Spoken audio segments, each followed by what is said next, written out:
హరే కృష్ణ అందరికీ ధన ప్రణామములు. ఇవాళ క్లాస్కి మీ అందరికీ స్వాగతం. తెలుగు గీత.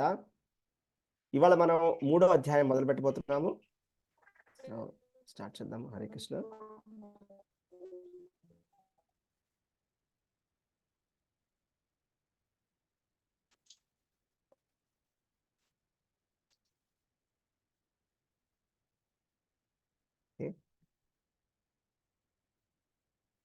जगन्नाथ बलदेव सुभद्रा माई की जय, निताय चैतन्य की जय, परशुराम भगवान की जय, वामन देव की जय, श्रीला प्रभुपाद की जय.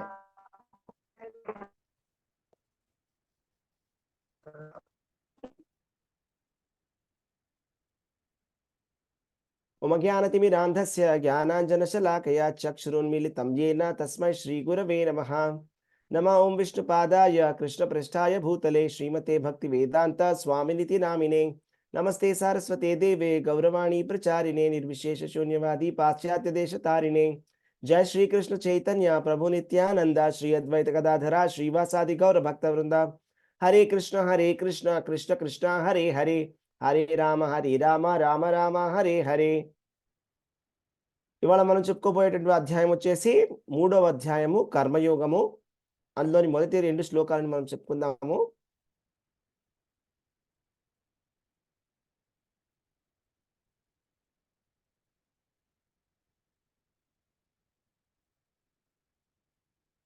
ఓకే. 3.1 అర్జున ఉవాచ జాయసి చేత్ కర్మణస్తే మతా బుద్ధిర్జనార్దన తత్కిం కర్మణి ఘోరే మాం నియోజయిసి కేశవ. అర్జునుడు పలికెను, ఓ జనార్దన కేశవ, కామ్యకర్మము కన్నను బుద్ధియే ప్రశస్తమని నీవు భావించినచో ఎందులకు నన్ను ఇట్టి ఘోరమైన యుద్ధమునందు నియోగింప కోరుచున్నావు. నెక్స్ట్ శ్లోకము. వ్యామిశ్రేణేవ వాక్యేన బుద్ధిం మోహయసీవ మే తదేకం వద నిశ్చిత్య ఏన శ్రేయోహమాప్నుయాం. అనేకార్థములు కలిగిన నీ బోధనలచే నా బుద్ధి మోహము నందున్నది. కావున నాకు ఏది అత్యంత శ్రేయోదాయకమో దయతో నిశ్చయముగా తెలియచేయము. సో ఈ 2 శ్లోకాల యొక్క తాత్పర్యాన్ని వాళ్ళు మనం చెప్పుకుందాము. ఈ 2 శ్లోకాలకి కూడా ఉన్నటువంటి ఒక భావం ఏమిటి అంటే, అర్జునుడు ప్రశ్నించడం జరిగింది అనమాట కృష్ణుని. ఏమని అడుగుతున్నానంటే, మీరు ఒకవైపు ఏమో కామ్యకర్మము కన్నా బుద్ధియే ప్రశస్తమని మీరు చెప్తున్నారు. అది 2వ అధ్యాయంలో కృష్ణ భగవానుడు అర్జునుడికి బుద్ధియోగం గురించి చెప్తున్నప్పుడు, బుద్ధియోగంతో మనము కర్మలని విడిచిపెట్టాలి అనేటువంటి విషయాన్ని చెప్పడం జరుగుతుంది అన్నమాట. సో అప్పుడు ఆ శ్లోకాన్ని అర్థం చేసుకోలేక అర్జునుడు ఈ విధంగా అడగడం జరిగిందనమాట. మీరు ఒకవైపునేమో బుద్ధియోగం తీసుకోమంటున్నారు, ఒకవైపునేమో ఈ ఘోరమైనటువంటి కర్మని నన్ను చేయమంటున్నారు. ఏంటా ఘోరమైనటువంటి కర్మ? ఘోరమైనటువంటి కర్మ ఏంటంటే పాపం చేయడం.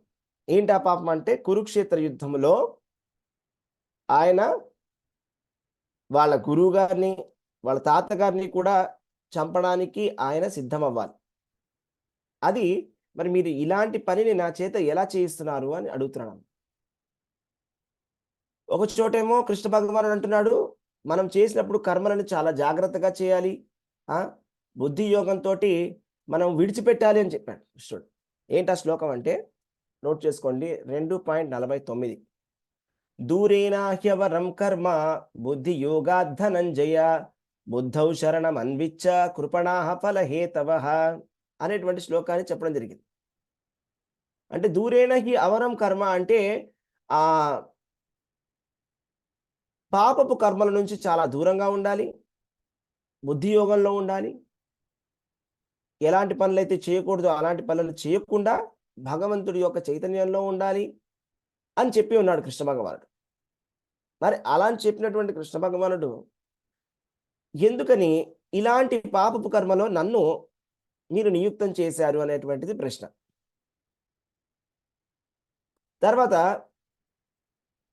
రెండో శ్లోకంలో ఇక్కడ అర్జునుడు ఏం చెప్తున్నాడంటే, వ్యామిశ్రేణేవ వాక్యేన బుద్ధిం మోహయసీవ మే తదేకం వద నిశ్చిత్య. మీరు 2 మీరే చెప్పేస్తున్నారు. ఒకవైపు అంటున్నారు కర్మలని, చెడ్డ కర్మలని విడిచిపెట్టమని చెప్తున్నారు. దూరేన హి అవరం కర్మ బుద్ధి యోగా ధనంజయ. బుద్ధి యోగాన్ని తీసుకోమని చెప్తున్నారు, చెడ్డ పనులను విడిచిపెట్టమని చెప్తున్నారు, అబామినబుల్ యాక్టివిటీస్ అవరం కర్మ వాటిని విడిచిపెట్టమని చెప్తున్నారు ఒకవైపు. ఇంకొక వైపు ఏమో బుద్ధి యోగాన్ని చేయమంటున్నారు. కాబట్టి ఒకటి చెప్పండి, తద్ ఏకం వద నిశ్చిత్య, నిశ్చితముగా ఒక్కటి చెప్పండి, 2 చెప్పకండి. నాకు చాలా కన్ఫ్యూజింగ్గా ఉంది. ఏన శ్రేయోహమాప్నుయాన్, నాకు ఏది మంచిదో అది నాకు చెప్పండి అని చెప్తాను. ఏది నాకు మంచిది? సో ఇందులో మనం నేర్చుకోవాల్సినటువంటి విషయాలు చాలా ఉన్నాయి. అంటే మొదటి విషయం ఏంటంటే, అర్జునుడు శ్రీకృష్ణ భగవానుడిని ఒక గురువుని అడగాల్సిన విధంగా అడుగుతున్నాడు అన్నమాట. అంటే ఒక గురువుకి శిష్యుడికి ఏం కావాలో అనే విషయం తెలుస్తుంది. ఏన శ్రేయోహం ఆప్నియానత్తే అంటే నాకు ఏది శ్రేయస్కరమో అది నాకు చెప్పండి అని కృష్ణుడిని అర్జునుడు అడగడం జరిగింది. అంటే ఒక గురువుకి మాత్రమే తెలుసు తన శిష్యుడికి ఏది కరెక్ట్, ఏది శ్రేయస్సు అని. అందుకని ఎప్పుడైనా కూడా మనకి ఆధ్యాత్మికమైనటువంటి విషయంలో ధర్మ సందేహాలు వచ్చినప్పుడు మనం మన గురువుని అడగాలి. అప్పుడు మన గురువు గారు మనకి కరెక్ట్‌గా గైడెన్స్ ఇస్తారు. ఏది చేస్తే మనకు కరెక్ట్. ఎందుకంటే గురువు గారికి మన గురించి కరెక్ట్‌గా తెలుసు కాబట్టి మనకి సరిపోయేటువంటిది, మనకి శ్రేయస్కరమైనటువంటి విషయాన్ని మనకి చెప్పడం జరుగుతుంది. కృష్ణుడు జగద్గురువు. అంటే మొత్తం జగత్తుకే ఆయన గురువు. ఆయన్ని ఇక్కడ అర్జునుడు అడుగుతున్నాడన్నమాట. అయితే మనం ఇక్కడ తెలుసుకోవాల్సిన విషయం ఏంటంటే, జనరల్‌గా మనము ఆధ్యాత్మికత అంటే అందరూ అనుకునేది ఏంటంటే, అన్నీ విడిచిపెట్టేసి చాలా దూరంగా తపస్సు చేయడానికి వనాలకు వెళ్ళడం అనేది అందరూ కూడా అనుకుంటారు. ఎవరైనా కూడా జనరల్‌గా ఆధ్యాత్మికత అంటే అదే అనుకుంటారు. అందుకనే ఎవరైనా కూడా కృష్ణ చైతన్య మార్గంలో వచ్చినా కూడా వాళ్ళని జోక్ కూడా చేస్తుంటారు. ఇంక అన్నీ వదిలిపెట్టేస్తున్నావా ఇప్పుడు నువ్వు అని. అయితే ఇది ఒక అపోహ అనే విషయాన్ని మనకి భగవంతుడు ఎక్స్‌ప్లెయిన్ చేసి మరి క్లియర్‌గా చెప్తాడన్నమాట వచ్చే శ్లోకాలలో. అయితే బుద్ధి యోగము అంటే కృష్ణ చైతన్య మార్గం. చాలామంది ఏమనుకుంటారు, కృష్ణ చైతన్య మార్గం అంటే అన్నీ విడిచిపెట్టేసి వనాలకు వెళ్ళడం అని. ఇది ఒక అపోహ మాత్రమే. అసలు బుద్ధి యోగం అంటే ఏమిటి అనేది మనం తెలుసుకోవాలి. అంతెందుకండి, కృష్ణ చైతన్య మార్గంలో వచ్చిన వాళ్ళు కూడా కొంతమంది దీన్ని తప్పుగా అనుకుంటారు. వాళ్ళేమనుకుంటారంటే, ఓకే. మాకు కృష్ణనామాన్ని చెప్పమని చెప్పారు గదా! మేము అన్ని పనులని విడిచిపెట్టేసి, ఏదైనా ఒక గొప్ప ధామానికి వెళ్ళిపోయి, బృందావనానికి వెళ్ళిపోయి 24 గంటలు జపం చేయడానికి ప్రయత్నం చేస్తాము అని కూడా అనుకుంటారు. అలా వెళ్ళిన వాళ్ళు కూడా కొంతమంది ఉంటారు. ఓకే. కానీ అది కరెక్ట్ కాదు. అలా చేయడం అనేది కరెక్ట్ కాదు. ఎందుకంటే, ఒక స్టేజ్ వచ్చేంత వరకు మనము ఏది కూడా ఇలాంటి పనులు చేయకూడదు. అలా చేయడం వల్ల ఏం జరుగుతుందంటే దాన్ని మర్కట వైరాగ్యం అంటారు. మర్కట వైరాగ్యం అంటారు. ఫల్గు వైరాగ్యం అని కూడా అంటారు. ఫల్గు వైరాగ్యం, మర్కట వైరాగ్యం. మర్కట వైరాగ్యం అంటే కోతి యొక్క వైరాగ్యము. కోతి యొక్క వైరాగ్యం అంటే ఏంటంటే, ఇప్పుడు కోతి కూడా ఫలమూలాలే తింటుంది. అలాగే గొప్ప గొప్ప యోగులు కూడా ఫలమూలాలే తింటారు. కోతి కూడా బట్టలేసుకోదు. యోగులు కూడా బట్టలేసుకోరు. అయితే ఇప్పుడు కోతి అవధూత? కోతి అవధూత కాదు కదా! అలాగే మనము ఆర్టిఫిషియల్‌గా ఏది ఇమిటేట్ చేయడానికి ప్రయత్నం చేయకూడదు.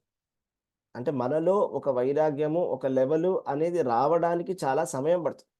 అలా రాకుండా మొదట్లోనే చాలామంది అలా చేయడానికి ప్రయత్నం చేస్తారు. అలా చేయడం తప్పు అనే విషయాన్ని మనం అర్థం చేసుకోవాలి. ఇక్కడ అర్జునుడు కూడా అదే విధంగా తప్పుగా అర్థం చేసుకుంటున్నాడు. ఏమనుకుంటున్నాడంటే, ఇదా? అదా? అని అడుగుతున్నాడు. అంటే కృష్ణ చైతన్యం చేయమంటారా? బుద్ధి యోగాన్ని చేయనా? లేకపోతే పని చేయనా అని. అవి 2 వేరే వేరే కాదు. అది అర్థం చేసుకోవాల్సినటువంటి విషయం. అంటే మన పనులు మనం నిత్యం చేయాల్సినటువంటి కర్మలు, కృష్ణ చైతన్య మార్గము ఇవి 2 వేరు వేరు కాదు. ఇవి 2 ఒకటే. అవి రెండిటిని సమన్వయించుకొని మనం చేయాలి. దాని అర్థం ఏంటంటే చెప్తాను చూడండి. ఇప్పుడు మనం ఎప్పుడైతే కర్మని మన కోసమని మనం చేసుకుంటామో, అప్పుడు అదేమవుతుందంటే కృపణ. అంటే కృపణ అంటే కృపణుడు. కృపణుడు అంటే ఏంటంటే మైజర్లీ, పిసినారితనం. ఒక పిసినారి వాడు ఏ విధంగా అయితే తన డబ్బుల్ని ఎవ్వరికీ ఇవ్వడు. తాను మాత్రమే వాడుకుంటాడు. అలాంటి పిసినారితనం అవుతుందన్నమాట. ఇఫ్ సపోజ్ మనం చేసేటువంటి పనిని కేవలం నా కోసమే నేను చేసుకుంటున్నాను అంటే అది పిసినారితనము అని కృష్ణ భగవానుడు 2, 3 సార్లు చెప్పాడు. ఎక్కడ అంటే ఇప్పుడు 2.48లో కూడా చెప్పాడు. అలాగే మనకి 3వ అధ్యాయంలో కూడా ఇంకొక చోట కృష్ణ భగవానుడు చెప్తారన్నమాట. ఎవరైతే యజ్ఞంలో ఇవ్వకుండా వాళ్ళు భుజిస్తారు, వాళ్ళ కోసం వాళ్ళు భుజించుకుంటారు, వాళ్ళు కూడా తప్పు చేస్తారు. వాళ్ళు కృపణ ఫలహేతవః. ఓకే. సో అయితే ఇక్కడ దూరేణ హి అవరం కర్మ బుద్ధియోగాత్ ధనంజయ బుద్ధౌ శరణం అన్విచ్చ కృపణాః ఫలహేతవః. అంటే ఇక్కడ కర్మని దూరంగా పెట్టమని చెప్తున్నాడు కృష్ణుడు. అట్ ద సేమ్ టైం ఆ కర్మ ఫలితాన్ని కూడా మనం అనుభవించడానికి ప్రయత్నం చేయకూడదు. అది నాది అని నేను అనుభవిస్తే కనుక వాడు కూడా పిసినారి వాడే అని కృష్ణ భగవానుడు చెప్తున్నాడు. అయితే ఎవరైనా ఇక్కడ ప్రశ్న అడగచ్చు. నేను చేశాను కష్టపడి పని. నా ఉద్యోగం. నాకిచ్చారు శాలరీ. నాకు నచ్చినట్టు నేను ఖర్చు పెట్టుకుంటా. మరి నాకు నచ్చినట్టు నా డబ్బుల్ని నేను వాడుకుంటే నన్ను పిసినారి వాడు అంటారేంటండి? అంటే దానికి మనం ఏం చెప్తాం? ఎవరైనా ఆన్సర్ చెప్పగలరా? ఎందుకు కృష్ణ భగవానుడు పిసినారి వాడు అంటున్నాడు? మన ఫలితాన్ని మనమే వాడుకుంటే, మన కోసం మనం పని చేస్తే అది పిసినారితనం అంటారు.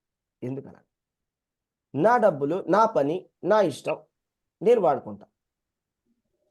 భగవంతునికి అర్పించాలి కదా అంతా భగవంతుడికి మన ఆయన. ఏది Hare మనది Krishna, కాదు ప్రభుజీ. Prabhuji. భోక్త Everything అతని belongs to ఆయన Krishna, కల్పించే Prabhuji. అధిపతి కృష్ణ భగవానుడే ప్రభుజీ. Yes, one మనది by ఏది one. కాదు. మనకు ఆయనే అవకాశం ఇచ్చిందే వాళ్ళు, మనకు బుద్ధి ఇచ్చిందే వాళ్ళు, కాబట్టి వాళ్ళకి దానికి అధిపతి అర్పించాలి కృష్ణ అనుకోవాలి భగవానుడే. ఏది Okay. మనకి అల్టిమేట్లీ ఆయనది ఎవ్రీథింగ్ అంతా బిలాంగ్స్ టు భగవంతుడి తానే కృష్ణ కాదు ప్రభుజీ. ప్రభుజీ. Thank you. అందరిని మ్యూట్ చేస్తున్నారు. సారీ. ఓకే. చాలా మంది చాలా ఆన్సర్స్ చెప్పారు. సో దాన్ని బట్టి మనం ఏం తెలుసుకుంటాం అంటే ఓకే, ఏది మనది కాదు. మనకి భగవంతుడు అవకాశాన్ని ఇచ్చాడు. మనం ఏదైనా కూడా పని చేయగలుగుతున్నామంటే అది భగవంతుడి యొక్క ప్రేరణ వల్ల, భగవంతుడు ఇచ్చినటువంటి సౌకర్యాల వల్ల, భగవంతుడు ఇచ్చినటువంటి ఈ రిసోర్సెస్ వల్లనే మనం చేయగలుగుతున్నాం. సపోజ్ అది మన శరీరం అయినా కూడా, మన మనస్సు అయినా కూడా, మన బుద్ధి అయినా, మన అహంకారం అయినా కూడా కృష్ణుడి నుంచే వచ్చాయి. కృష్ణుడు ఏమన్నాడు భగవద్గీతలో 7వ అధ్యాయంలో, భూమినాపో నలో వాయు ఖమ్మనో బుద్ధిరేవచ అహంకార ఇతియామే భిన్న ప్రకృతిమి అష్టద. అంటే 8 కూడా ఏంటి? పంచమహాభూతాలు, మనస్సు, బుద్ధి, అహంకారం 3 కూడా భగవంతుడి యొక్క భిన్నా ప్రకృతి. అంటే ఆయన యొక్క బహిరంగ శక్తి. కాబట్టి మన శరీరం దొరికినా, మన మనసు దొరికినా, బుద్ధి దొరికినా, అహంకారం ఉన్నా కూడా అది కూడా భగవంతుడి యొక్క శక్తే. అలాగే మనకి ఈ భౌతిక ప్రపంచాన్ని ఇచ్చాడు భగవంతుడు. భౌతిక ప్రపంచాన్ని కూడా భగవంతుడు చెప్తున్నాడు ఇది నా యొక్క శక్తి అని. మన జీవులు కూడా అందుకంటే మన ఈ మెటీరియల్లో, ఓకే, ఈ భౌతిక పదార్థంలో ఉన్నటువంటి ఆత్మ, జీవాత్మ, ఇది కూడా భగవంతుడి యొక్క అంశనే. అది భగవంతుడి యొక్క తటస్థ శక్తి అని చెప్పాడు కృష్ణుడు. కాబట్టి ఈ భౌతిక పదార్థం లోపల ఉన్నటువంటి ఆత్మ కూడా భగవంతుడు ఇచ్చింది, భగవంతుడి యొక్క శక్తే. లేక ఈ భౌతిక పదార్థమైనటువంటి ఈ ప్రపంచమైనా కూడా భగవంతుడి యొక్క శక్తి. కాబట్టి ఏదైనా కూడా భగవంతుడే ఇచ్చాడు. కాబట్టి మనము భగవంతుడికి తిరిగి దాన్ని మనం వెనక్కి ఇచ్చేస్తే అప్పుడు అది యజ్ఞం అవుతుంది. అప్పుడు అది ఆధ్యాత్మికమైనటువంటి కర్మ అయిపోతుంది. మనం చేసేటువంటి లౌకికమైన భౌతికమైన కర్మ కూడా దాన్ని ఆధ్యాత్మికం చెయ్యాలి అంటే సీక్రెట్ ఇది. యత్ కరోసి యత్ జుహోసి యదశ్నాసి దదాసి యత్ కురుష్వ మదర్పణం అని కృష్ణ భగవానుడు చెప్పాడు. మనం ఏ పని చేసినా కృష్ణుడికి అర్పణగా చేయాలి. కృష్ణుడికి అర్పణగా చేసినప్పుడు ఏమవుతుందంటే అది ఎక్కడి నుంచి అయితే వచ్చిందో ఈ శక్తి అంతా కూడా మనకి భగవంతుడే ఇచ్చాడు. మన మనసైనా, బుద్ధైనా, అహంకారమైనా, మన ఇంద్రియాలైనా కూడా అన్ని భగవంతుడే ఇచ్చాడు. కాబట్టి దాన్ని మళ్ళా మనం భగవంతుడికే వెనక్కి ఇచ్చేస్తే అది యజ్ఞం అవుతుంది. అప్పుడు ఏం జరుగుతుందో తెలుసా? ఈ కర్మకి ఇంక మనకి పాపాలు అనేవి అంటుకోవు. అది దాని యొక్క అర్థం అన్నమాట. దూరేన హి అవరం కర్మ అంటే ఇక్కడ పనిని విడిచిపెట్టేయమని చెప్పట్లేదు భగవంతుడు. భగవంతుడు ఏం చెప్తున్నాడంటే పనిని నీ కోసం చేసుకునేటువంటి పనిని విడిచిపెట్టమంటున్నాడు. అంటే మన కోసం మనం చేసుకోవడం, నా నా నాకు వచ్చినటువంటి ఫలితాన్ని నేనే అనుభవిస్తాను అనేటువంటి ఈ భావన, ఈ మైండ్ సెట్ని విడిచిపెట్టమని చెప్తున్నాడు భగవంతుడు. రైట్? అంటే నా కోసం నేను పని చేసుకుంటున్నాను, లేకపోతే నేను చేస్తున్నాను అనేటువంటి భావనతో చేస్తున్నాను. ఏ పనైనా కూడా నేను చేస్తున్నాను అని చెప్పుకుంటాం. మనం ఎలా చెప్తామండి? ఏదైనా చేసింది, ఏదైనా సాధించిన తర్వాత చూడండి నేను ఎలా చేశాను, బాగా చేశానా, ఎలా చేశాను, బాగా చేశా కదా అని చెప్తాం కదా. దీన్ని ఏమంటారంటే మిథ్యా అహంకారం అంటారు. ఈ మిథ్యా అహంకారంతో చేసేటువంటి పని ఏదైతే ఉందో అప్పుడు అలా చేసినప్పుడు ఏమవుతుందంటే అలాంటి వాడిని పిసినారు వాడు అంటారు, మైజర్. ఎందుకంటే ఆ మిథ్యా అహంకారంతో చూసావా నేను ఎంత బాగా చేశాను, ఎలా ఉంది అని అనుకోవడం, లేకపోతే అనడము, ఇదేంటంటే ఆ కర్మకి ఉన్నటువంటి పాప పుణ్యాలు మనకు అంటుకుంటాయి. మనం ఎప్పుడు కూడా అలా అనుకోకూడదు. మనం ఎప్పుడు ఎలా అనుకోవాలంటే భగవంతుడి దయ వల్ల నేను ఈ పనిని చేయగలిగాను, భగవంతుడు నాకు ఆ బుద్ధిశక్తిని ఇచ్చాడు కాబట్టి నేను చేయగలిగాను, భగవంతుడి ప్రీత్యర్థమై ఈ పనిని నేను చేయగలుగుతున్నాను అనేటువంటి భావన మన మనసులో ఉండాలి. అంతేగాని నేను చాలా గొప్పవాడిని, నేను ఎంత బాగా చేశానో చూడు అనేటువంటి భావన మనలో ఎప్పుడైతే వస్తుందో అప్పుడు అది యోగం అవ్వదు. అదేమవుతుంది? కర్మయోగం కాదు, అది కర్మ అయిపోతుంది, కర్మలు అనమాట. అప్పుడు ఏమవుతుందంటే మనం చేసే ప్రతి పని యొక్క పాప పుణ్యాలు మనకు అంటుకుంటాయి. మనం చేసే ప్రతి పనిలోని పాప పుణ్యాలు మనకు అంటుకోకుండా ఆధ్యాత్మికమైనటువంటి పని కింద దాన్ని పరివర్తన చేయాలంటే మనం చేయాల్సినటువంటిది ఒకటే ఒక చిన్న పాయింట్ మార్చాలి, అంతే, ఏం పెద్దగా మార్చకాలి. అది ఏంటంటే భగవంతుడి ప్రీత్యర్థమై చేయాలి, భగవంతుడు చేయిస్తున్నాడనే భావనతో చేయాలి, భగవంతుడు నాకు శక్తిని ఇచ్చాడు కాబట్టి నేను చేయగలిగినటువంటి భావనతో చేయాలి, నాకు వచ్చినటువంటి ఫలితాన్ని భగవంతుడికి అర్పణగా ఇవ్వాలి. అయితే మీకు ఇందులో ఒక స్టోరీ చెప్తా. రఘునాథ్ దాస్ గోస్వామి అని ఒక ఆయన ఉండేవాడు. ఆయన చాలా డబ్బులున్నటువంటి ఒక పెద్ద బిజినెస్ మ్యాన్కి పుట్టాడన్నమాట. ఆయనకి ఎన్ని కోట్ల ఆస్తుందంటే ఇప్పట్లో చెప్పాలంటే అసలు మనం లెక్క కూడా కట్టలేము, అంత డబ్బున్న వాళ్ళు ఎవరు కూడా లేరు ఆయనంతా. ఇదంటే చైతన్య మహాప్రభు సమయంలో రఘునాథ్ దాస్ గోస్వామి వచ్చారు. రఘునాథ్ దాస్ గోస్వామి ఆయన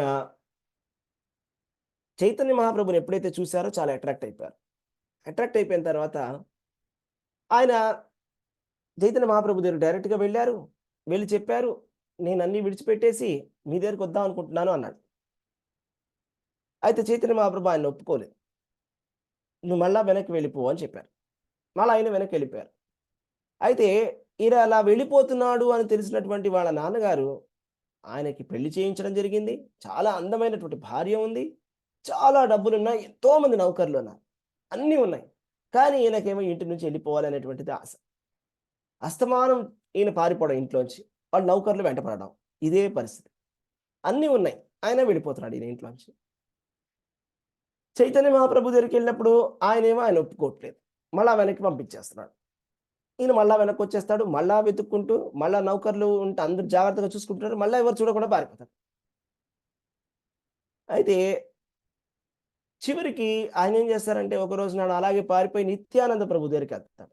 నిత్యానంద ప్రభు దగ్గరికి వెళ్ళి నిత్యానంద ప్రభు పిలుస్తాడనమాట. నువ్వు చైతన్య మహాప్రభుకి డైరెక్ట్గా ఎందుకు వెళ్తున్నావు, నువ్వు నా ద్వారా వెళ్ళాలి కదా అని చెప్పి అప్పుడు నిత్యానంద ప్రభు ఆయనకి ఆశీర్వాదం ఇవ్వగా అప్పుడు ఆయన చైతన్య మహాప్రభు ఒప్పుకుంటాడు. దీన్ని బట్టి మనం 2 లెసన్స్ నేర్చుకోవచ్చు. మొదటి లెసన్ ఏంటంటే ఫస్ట్ చైతన్య మహాప్రభు ఏం చెప్పాడంటే నీకు ఇంకా కరెక్ట్గా వైరాగ్యం రాలేదు, నువ్వు వెళ్ళి నీ పనిని చెయ్యి, నువ్వు గృహస్థాశ్రమ ధర్మాలు ఏవైతే ఉన్నాయో నువ్వు చక్కగా నిర్వర్తించు. నువ్వు ఎలా చేస్తున్నావో అదే పనిని చెయ్యి, ఇంకా మంచిగా చెయ్యి, సిన్సియర్‌గా చెయ్యి. అది భగవంతుడికి అర్పణగా చేయమని చెప్తాను.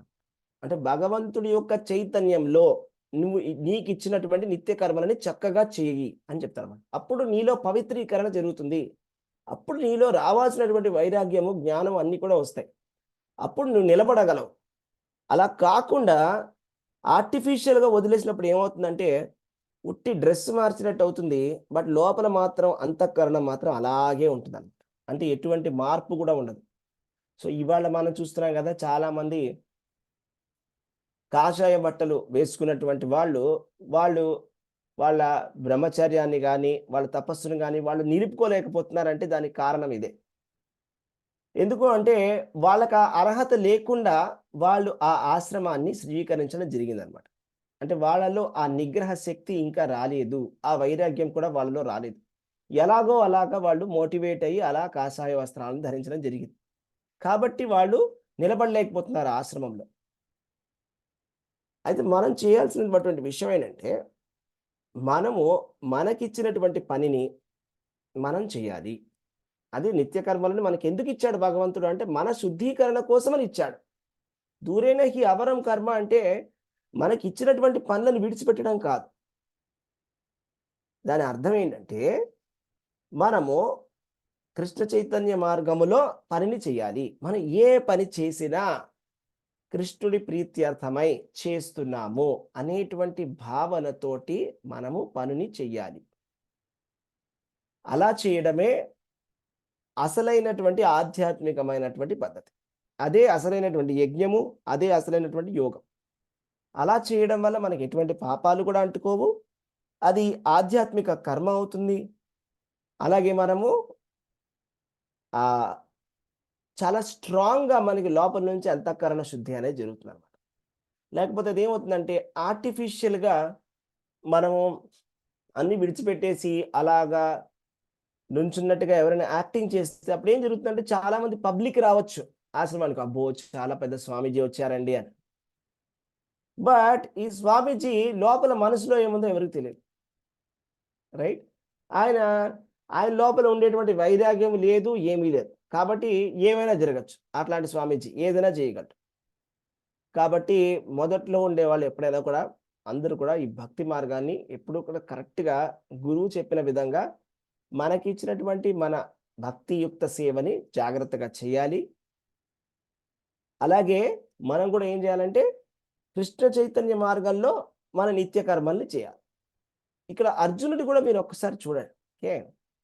అర్జునుడు ఏం చెప్తున్నాడు? నేను అన్నీ విడిచిపెట్టేసి నాకు ఈ పని నచ్చలేదు కాబట్టి నేను ఇది విడిచిపెట్టేసి నేను భిక్షం ఎత్తుకుంటాను అంటాడన్నమాట.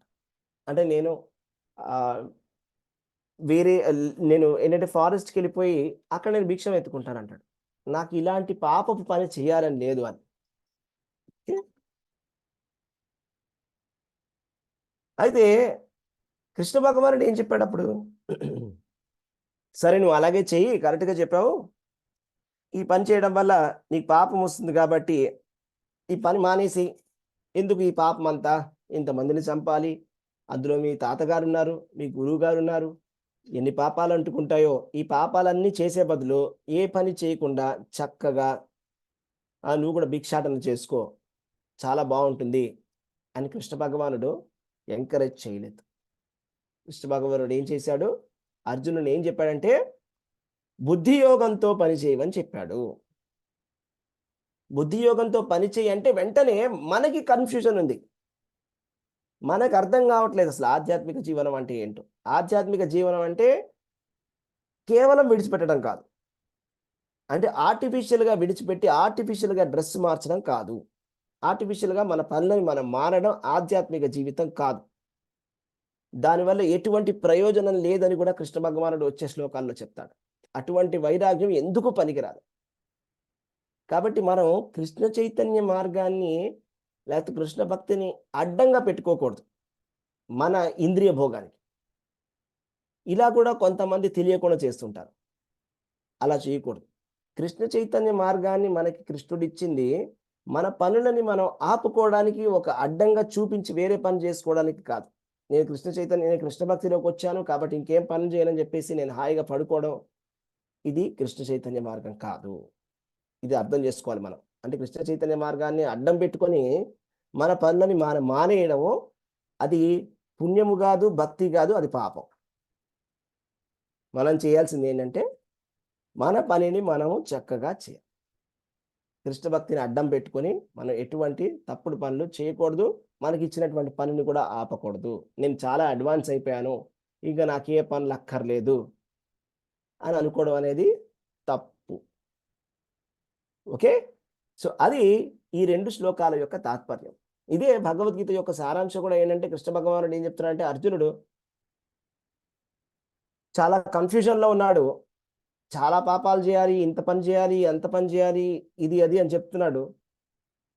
కృష్ణుడు అర్జునుడిని ఇలా చెప్పలేదు. వెంటనే ఓకే, చాలా సంతోషం, చాలా గ్రేట్ అర్జునుడివి, అప్పా ఎంత తక్కువ మంది ఇలా అంటారు, నాకు ఏ పని చేయాలని లేదు, మంచిగా సన్యాసం తీసుకోవాలని చెప్తున్నావు, ఎంత గ్రేట్, వెరీ గుడ్. సో వెంటనే ఒక పని చేయి, ఇక్కడ నుంచి వెళ్ళిపో హాయిగా సన్యాసం తీసుకోమని చెప్పలేదు కృష్ణ భగవాన్.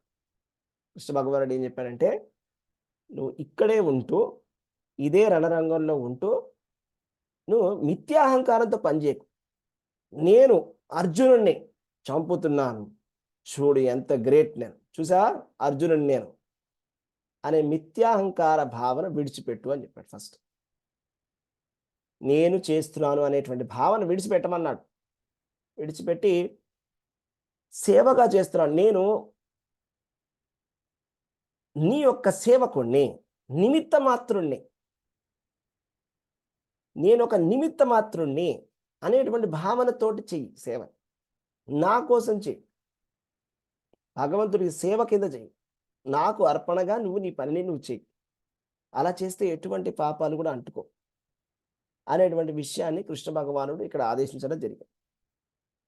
అది మనకి వచ్చే చాప్టర్స్లో వచ్చే శ్లోకాల్లో మెల్లగా మనకి రియలైజ్ అవుతుంది అన్నమాట. ఒక 3rd చాప్టర్ అంతా కంప్లీట్ అయిన తర్వాత 4th చాప్టర్ కంప్లీట్ అయిన తర్వాత 5th చాప్టర్ కంప్లీట్ అయ్యేసరికి మనకి ఇది క్లారిటీగా అర్థమైపోతుంది అన్నమాట. కృష్ణ భగవానుడు ఏం చెప్పడానికి ప్రయత్నం చేస్తున్నాడు, అయితే కామన్ పబ్లిక్ ఏ విధంగా మిస్అండర్స్టాండ్ చేసుకుంటారు అనే విషయం కూడా అర్థమవుతుంది. అంటే చాలామంది కృష్ణ చైతన్య మార్గం అనేది అర్థమే కాదు, వాళ్ళు చాలా కన్ఫ్యూజ్ అయిపోతుంటారు. ఒక చోట మీరేమో అన్ని పనులు చేస్తున్నారు, అలాగే మీరు ఆధ్యాత్మికంగా ఉన్నారంటున్నారు. అసలు ఆధ్యాత్మికత అంటే అన్ని వదిలేయడం కదా? ఆధ్యాత్మికత అంటే అన్ని వదిలేయడం కాదు. ఆధ్యాత్మికత అంటే అన్ని వదిలేయడం కాదు. అన్ని వదిలేస్తే పాపం అంటుకుంటుంది. లోపల మన అంతఃకరణాన్ని మనం శుద్ధీకరణ చేసుకోవాలి, మనం మార్చుకోవాలి. ఉట్టిగానే మనం ఒక తిలకం పెట్టుకోవడం వల్ల, లేకపోతే ఉట్టిగానే కంటిమాల వేసుకోవడం వల్ల గొప్ప భక్తులం అయిపోం, లేకపోతే మనలో పెద్ద జ్ఞాన వైరాగ్యాలు వచ్చేసాయని ఏం కాదు. అంటే మనం ఆ ప్రాసెస్ స్టార్ట్ చేసామని అర్థం. అంతే. ఇప్పుడు మనం డాక్టర్ దగ్గరికి వెళ్ళినంత మాత్రాన మన రోగం నయం అయిపోయిందని కాదు, అంటే మెడిసిన్ వేసుకోవడం మొదలు పెట్టామని అంతే. అంటే ఇప్పుడు స్టార్ట్ అయ్యింది అని ప్రాసెస్, ఇప్పుడు స్టార్ట్ అయ్యింది అని అర్థం అంతే, అంతేగాని అయిపోయింది అని కాదు. కాబట్టి ఇది మనం అందరం అర్థం చేసుకోవాలి క్లియర్గా. సో ఇది ఈ 2 శ్లోకాల యొక్క సారాంశము. ఎవరికైనా ఏమైనా ప్రశ్నలు ఏమైనా ఉంటే అడగవచ్చు. హరే కృష్ణ.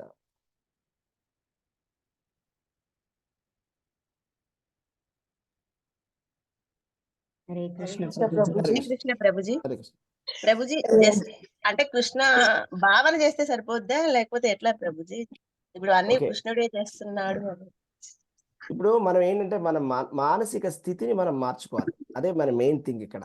ఓకే, పనిని మార్చడం అనేది దేనే లేదు. ఫస్ట్ విషయం ఏంటంటే పాప పనులని విడిచిపెట్టాలి. ఓకే, మ్యూట్ చేసుకోండి. మొదటి విషయం ఏంటంటే పాపపు కర్మలను విడిచిపెట్టాలి, first point. Okay, second point ఏంటంటే మనం చేసే పనిని మనం భగవంతుడి ప్రీత్యర్థమై చేస్తున్నామని చేయాలి. రెండో పాయింట్, మిథ్యాహంకారంతో చేయకూడదు. నేనెంతో గొప్పవాడిని అనేటువంటి అహంకార భావనతో చేయకూడదు, రెండో విషయం. మూడో విషయం, మనకి ఏదైనా వచ్చినటువంటి ఫలితాన్ని భగవంతుడికి అర్పణగా చేయాలి, భగవంతుడికి అర్పించాలి. ఈ 3 విషయాలు గుర్తుపెట్టుకో. Okay, Hare Krishna. Okay Hare Prabhuji. Okay, అదే ప్రభుజీ, అంటే అట్లా అనుకుంటా చేస్తే సరిపోద్దా ప్రభుజీ? అంతే. అంతేనా? ఇంకా అంతే, కృష్ణ చైతన్య మార్గం అనేది అంతే. బట్ అందులో చాలా పవర్ ఉంది, మనకు అర్థం కాదు ఆ పవర్ ఏంటో. మనకు అది మనం రియలైజ్ చేయలేకపోతాం. మీరు ఎప్పుడైతే మనం ట్రై చేస్తామో మనకు తెలిసి వస్తుంది అనమాట అందులో ఎంత పవర్ ఉందో అని. ఏమీ మార్చట్లేదు మనం ఇక్కడ, వీఆర్ నాట్ చేంజింగ్ ఎనీథింగ్. మనం ఏంటి ఏ పనిని మార్చట్లేదు అక్కడ, పని అదే పని. కానీ మిథ్యాహంకారం కాకుండా భగవంతుడి ప్రీత్యర్థం చేయడం అనేది మొత్తం మారిపోతుంది అందులో. ఎస్, హరే కృష్ణ ప్రభుజీ. నిజంగా ఈ యంత్రీకరణ శుద్ధి అనేది మీరు చెప్పిన ఎగ్జాంపుల్స్ కి మేము చాలా అన్వయం చేసుకుంటున్నాం ప్రభుజీ. అంటే ముందు కూడా మేము పనులన్నీ చేసాము, కానీ తెలియదు డిఫరెన్స్ ఏంటి అని. ఎప్పుడైతే కృష్ణ చైతన్య మార్గంలో వచ్చామో అప్పుడు అర్థమైంది మన కర్మలన్నీ మళ్ళీ ఆయనకే ఇస్తున్నాము అనేసి. కాకపోతే చాలా నేర్చుకున్నాం ఏంటంటే ప్రభుజీ, మీరు అన్నట్టు తిలకం పెట్టుకున్నాము, ఏదో భగవద్గీత వింటున్నామని కాదు. ఇది మొదటి స్టెప్.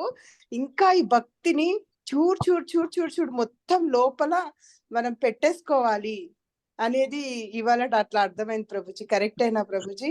జస్ట్ సాధకులం అంతే. ఇంకా చాలా అసలు భక్తి అనేది అది ఒక పెద్ద, ఇంకా చెప్పలేం దాని డెఫినేషన్. కాకపోతే మనం అలా నడుచుకోవాలి, అంతే కదా ప్రభుజీ? ఎస్ మాత్స్, అంతే అంతే, అవును. సో మనం జస్ట్ ఏంటంటే మనం ఒక ప్రాసెస్ తీసుకున్నాము, ఆ ప్రాసెస్ లో సాధన చేస్తున్నాం. స్టెప్ బై స్టెప్ డైలీ మనలోనే చేంజెస్ వస్తున్నాయి. మాతాజీ కూడా చెప్పారు కదా, సో మీరు కూడా చెప్తున్నారు కదండి. మనకి అనుభవంలోకి వస్తుంది. అంటే లాస్ట్ ఇయర్ కన్నా ఈ ఇయర్ నాలో తేడా ఉంది. ఓకే, కొద్దిగా సాత్వికంగా అయ్యాను. ఓకే, ఇంతకుముందు చాలా ఫాస్ట్గా కోపం వచ్చేది, ఫాస్ట్గా రియాక్ట్ అయ్యాను. ఇప్పుడు కొద్దిగా కామ్గా ఉంటాను, కొద్దిగా కామ్గా ఆలోచిస్తాను. కొద్దిగా మనకి కష్ట సుఖాలు వచ్చినా కూడా కొద్దిగా బ్యాలెన్స్డ్గా ఉంటాం ఇప్పుడు కదండి. అలాగా మనలోనే మార్పు మనకు తెలుస్తుంది, రైట్? అలాగా ఇంకా బాగా చేయాలన్నమాట, రైట్? అలా. హరే కృష్ణ. హరే కృష్ణ ప్రభుజీ. అంటే బహిర్గత శక్తి మనకు మిథ్యాహంకారము, అహంకారము, బహిర్గత శక్తి అన్ని కూడా ప్రభువే ఇచ్చాడు కదా. దాంట్లో కొంచెం మంచి మెర్సీ ఇస్తే కూడా బాగుండు అనిపించింది ప్రభుజీ. మనకి భగవంతుడు ఖచ్చితంగా మర్సీ ఇచ్చాడు మాతాజీ. మనకి భగవద్గీతను ఇచ్చాడు కదా. సో అదే భగవంతుడి మర్సీ. మనకి మనిషి జన్మని ఇచ్చాడు. మీకు ఒక విషయం చెప్పిన, అద్భుతమైన ఒక శ్లోకం చదివానండి. 3 కోట్ల జన్మల తర్వాత మనిషి జన్మ దొరుకుతుందంట మాతాజీ. ఐడియా ఉంది? అంటే 3 కోట్ల జన్మలు మనం ఎన్నో లక్షల జీవరాశుల్లో మారిన తర్వాత మనిషి జన్మ దొరుకుతుందంట. ఓకే, ఇంకొకటి ఏంటంటే 3 కోట్ల జన్మల తర్వాత మనిషి జన్మ దొరుకుతుంది, ఎన్నెన్నో వందల కోట్ల జన్మల తర్వాత భక్తుల సాంగత్యం దొరుకుతుంది. మీరు ఆలోచించండి, మనం ఎంత వెయిటింగ్ చేస్తే ఇవాళ మనకి ఈ టైం వచ్చిందని.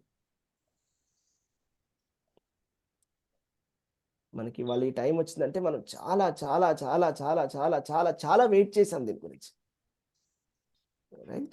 సో అది మనం రియలైజ్. అది. హరే కృష్ణ. హరే కృష్ణ ప్రభుజీ.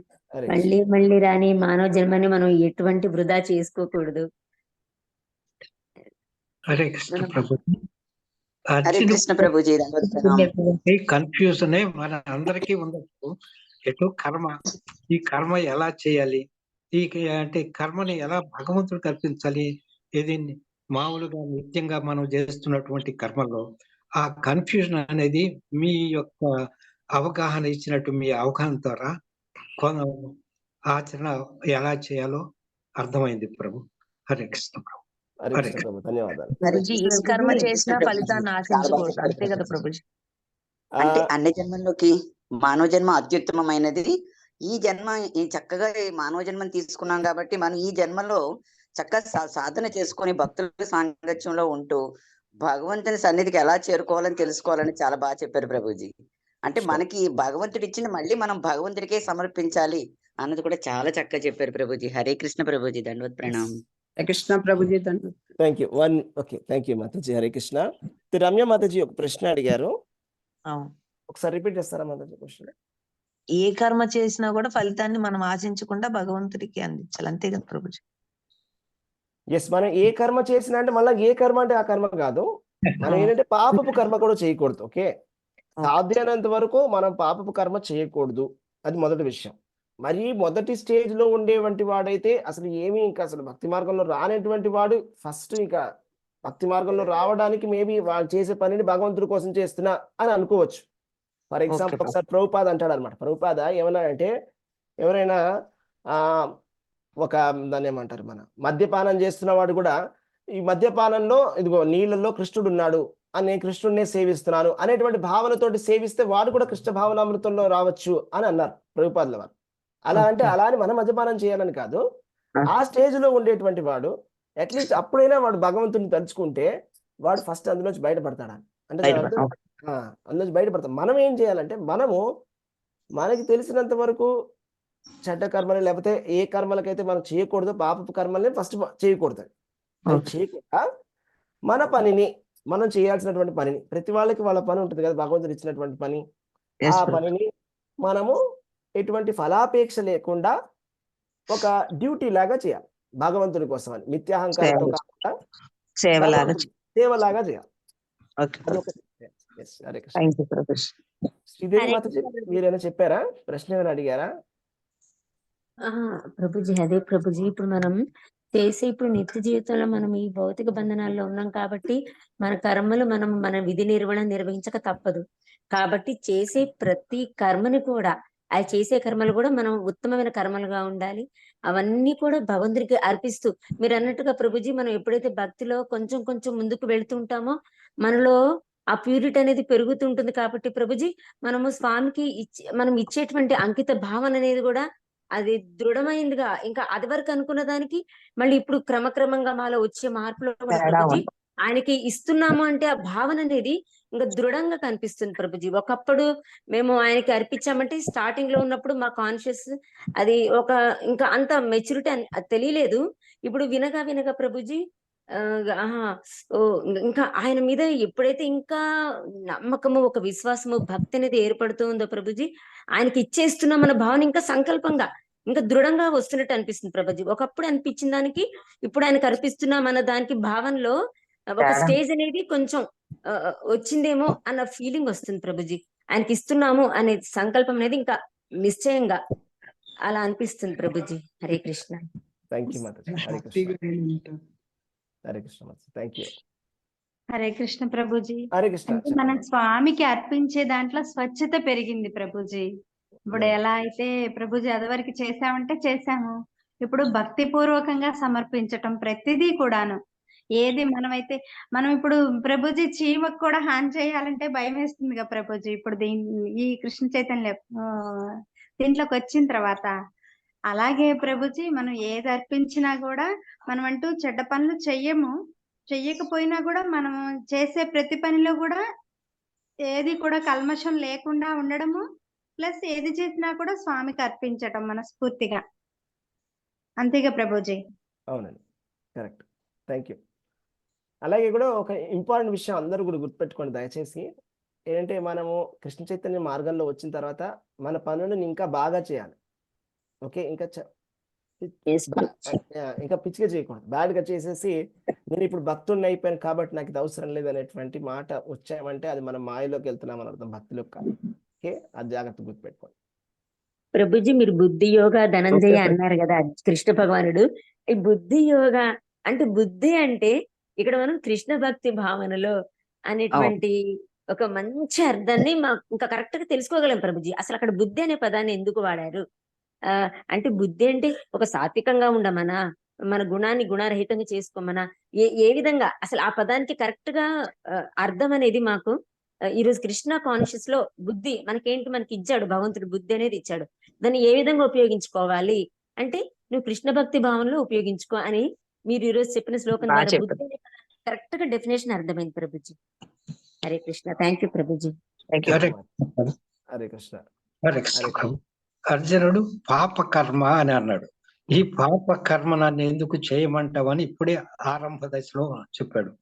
కాబట్టి దానికి ఆయన ఇచ్చినటువంటి ఆన్సర్, ఇది నీ కోసం, ఇది నీ చేస్తే అది పాప కర్మ అవుద్ది, కానీ ఇది భగవంతుడి కోసం చేస్తే అది మంచి కర్మ అవుద్ది. కాబట్టి నువ్వు ఆ భావాన్ని వదిలిపెట్టేసాయి అని ఖచ్చితంగా చెప్తున్నాడు. అంతేనా ప్రభు? Correct, correct, 100% correct. Hare Krishna ప్రభు. దండవత్ ప్రణామం. దండవత్ ప్రణామం. హరే కృష్ణ. ఓకే, హరే కృష్ణ ప్రభుజీ. హరే కృష్ణ. ధన్యవాద్ ప్రణామ్. Thank you very much. Hare Krishna ప్రభుజీ. ధన్యవాద్ ప్రణామ్. హరే కృష్ణ. ధన్యవాద్ ప్రణామ్. హరే కృష్ణ ప్రభుజీ. హరే కృష్ణ ప్రభు. ధన్యవాద్ ప్రణామ్. ధన్యవాద్ ప్రణామ్. ధన్యవాద్ ప్రణామ్. హరే కృష్ణ ప్రభుజీ. ధన్యవాద్ ప్రణామ. Thank you. హరే కృష్ణ. ధన్యవాదాలు ప్రభుజీ. హరే కృష్ణ. హరే కృష్ణ. ధన్యవాద్ ప్రణామ్. హరే కృష్ణ. ధన్యవాద్ ప్రణామ్. Thank you very much. Hare Krishna. Hare Krishna స్వామి, హరే కృష్ణ. హరే కృష్ణ. హరే కృష్ణ. థ్యాంక్ యూ శ్రీహరి ప్రభు. Thank you dear devotees. మళ్ళీ రేపు మనం భగవద్గీత సెషన్ లో కలుద్దామండి. హరే కృష్ణ. हरे कृष्ण माताजी, दंडवत प्रणाम. హరే కృష్ణ డివోటీస్.